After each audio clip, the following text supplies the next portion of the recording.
अस्सलामुअलैकुम।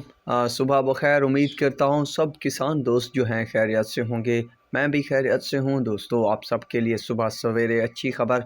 गन्ने का रेट बढ़ गया। पंजाब में एलपी लग गई है। कितना रेट बढ़ा है और कब बढ़ेगा, तो ये भी आप सबके साथ शेयर करूँगा। दोस्तों, आज 8 बजे से जो है आरवाईके शुगर मिल्स ने 15 रुपये एलपी शुरू कर दी है। वैरायटी जो है 415 रुपये रेट कर दिया गया है एलपी के साथ। इसके अलावा सिंध शुगर मिलों के हवाले से भी अच्छी खबरें आ रही हैं कि आज जो है मज़ीद रेट बढ़ जाएगा लगभग 1 बजे के बाद, और हो सकता है कि थोड़ा लेट भी बताया जाए।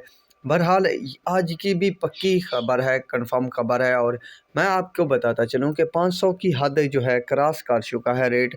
इस पर भी नेक्स्ट वीडियो होगी आप सबके साथ कि किन शुगर मिलों ने 500 रुपये की हद पार कर ली है, और 2 दिन के अंदर अंदर बाकी शुगर मिलें भी आउट जोन एरियो को तकरीबन 20-30 रुपये तक एलपी देना शुरू कर देंगी। ये भी पक्की खबर है।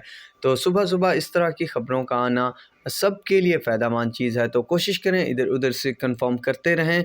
ऐसे हालात से जो है फ़ायदा उठाएं, और जो कम औसत आ रही है इसके इव्ज़ और जो नुकसान हो रहे हैं काफ़ी हद तक ज़िम्मेदारों के, काश्तकारों को 20-30 रुपये के इजाफे के साथ कुछ न कुछ बेहतर रेट हासिल किया जा सकता है। बहरहाल कोशिश करूँगा कि जो अपडेट है जितना जल्दी आएगी या जिस तरह से आएगी तो वो आप सबके साथ शेयर करता रहूँगा। तो अब तक के लिए इतना ही काफ़ी है। अल्लाह हाफ़िज़।